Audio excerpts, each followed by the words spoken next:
President Trump made big claims about autism. Jimmy Kimmel is returning to television. And it's time to pick your favorite fat bear. That's some of what we'll get to on the 7 from the Washington Post. I'm Hannah Jewell. It's Tuesday, September 23rd. Let's get you caught up with today's 7 stories. Number 1. Doctors are concerned about President Trump tying Tylenol to autism. At a news conference yesterday, Trump and his top health officials ventured into uncertain scientific territory. They called to limit the use of acetaminophen, the active ingredient in Tylenol, in early pregnancy, except in cases of high fever. Trump spoke in no uncertain terms about a topic that is not actually supported by definitive evidence. Don't take Tylenol. There's no downside. Don't take it. You'll be uncomfortable. It won't be as easy, maybe, but don't take it. If you're pregnant, don't take Tylenol. And don't give it to the baby after the baby is born. This is a sharp pivot in public health guidance. The administration's interest in acetaminophen was sparked by a recent study into the connection between the drug, autism, and ADHD. But the researcher who led that study emphasized that it did not prove a causal link. And doctors and scientists are concerned that it could prompt pregnant people to avoid Tylenol even when sick. That has its own dangers. Trump also attacked the childhood vaccine schedule. Don't let them pump your baby up with the largest pile of stuff you've ever seen in your life going into the delicate little body of a baby. That line of attack shocked medical leaders, alarmed some current and former Trump officials, and unsettled Republican allies on Capitol Hill. Medical groups and immunization experts condemned the president's remarks. Number 2. Jimmy Kimmel's show will return to television tonight. It's been nearly 1 week since ABC, which is owned by Disney, took the late-night talk show Jimmy Kimmel Live off the air following pressure from the Trump administration and conservative critics. They were mad about a Kimmel monologue that referenced the killing of conservative activist Charlie Kirk.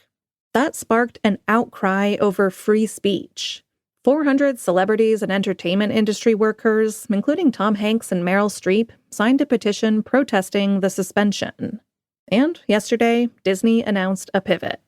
In a statement, Disney said it had, quote, made the decision to suspend production on the show to avoid further inflaming a tense situation at an emotional moment for the country. But Disney said in the days since, it had had thoughtful conversations with Jimmy.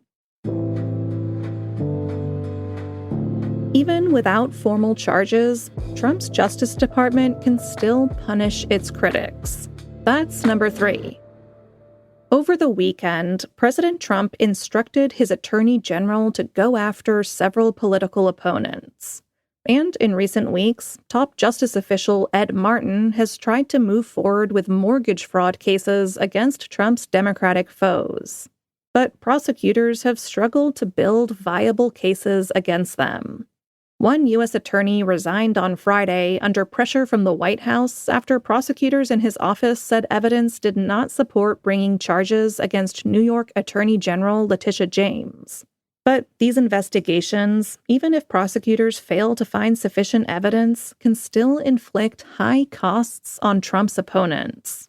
Those who are investigated also face public scrutiny of their personal lives and, in some cases, reputational damage. For Trump, that may be part of the goal. President Trump's changes to student loans could limit college options for families. That's number 4. New caps on Parent Plus loans mean that, starting in July next year, parents will be able to borrow only $20,000 a year, or a total of $65,000 per student. The program used to allow the parents of undergraduates to borrow up to the full cost of college attendance from the federal government. Dozens of families shared their frustrations over the policy change with the Post. Some said their children will now have to stay close to home. Others are reallocating retirement savings or considering borrowing against the equity in their homes to pay for college. But these Parent Plus loans have always been high risk. The government charges a 4.2% fee for making loans to parents on top of the nearly 9% interest rate on the debt. Hefty loan balances, limited repayment options, and concerns about saddling parents nearing retirement with so much debt has led policymakers across the political spectrum to call for reforms. Number 5. It looks likely that a deal to keep TikTok available in the U.S. will be approved. This week, Trump is expected to sign an executive order that would turn the popular social media app into a new U.S. joint venture. That means it would be largely owned by American investors and would comply with a law that President Joe Biden signed last year forcing its sale.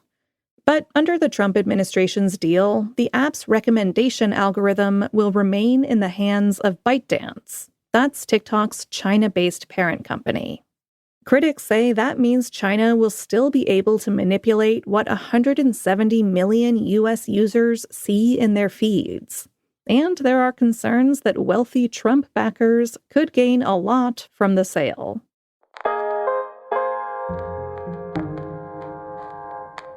Researchers are looking at whether modern life is increasing cancer risk among millennials. That's number 6. Cancer rates among people aged 15 to 49 have increased by 10% since 2000. That's according to a Washington Post examination of federal data. Young women are more affected than men. For years, research into the origins of cancer has focused mainly on genetics and lifestyle choices. But now, scientists are trying to figure out how environmental exposures come into play. They're investigating medications taken during pregnancy, highly processed foods, the disruption of circadian rhythms, microplastics, and more.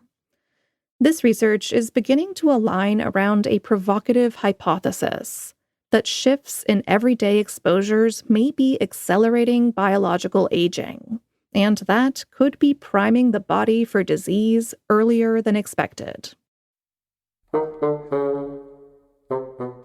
Number 7 is perhaps the best news we bring you each year.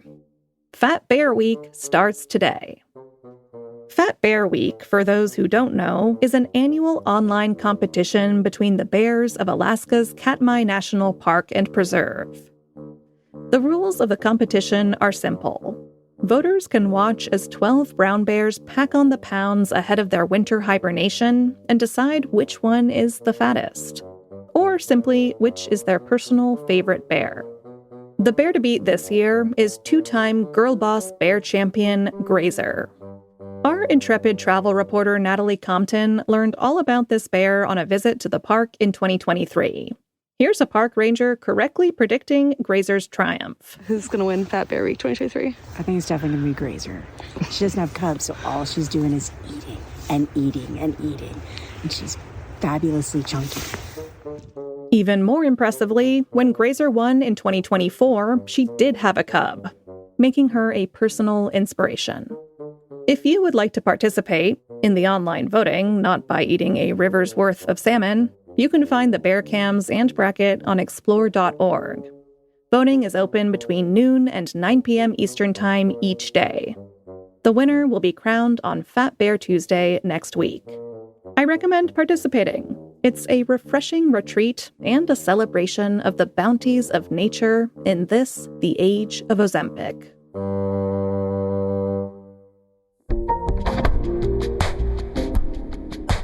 All right, you're all caught up. Remember yesterday when I said that listeners of The 7 would get a special reward?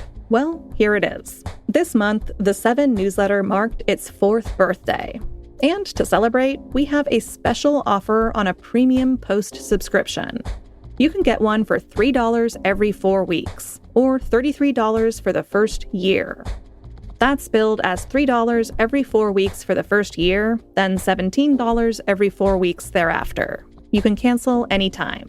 And you can get 3 extra accounts with your subscription to share with your friends and your enemies. Head over to washingtonpost.com/the7. That's the number 7. Take advantage of it. It's a great deal for listeners and readers of The 7. And happy birthday to us. I'm Hannah Jewell. I'll meet you back here tomorrow.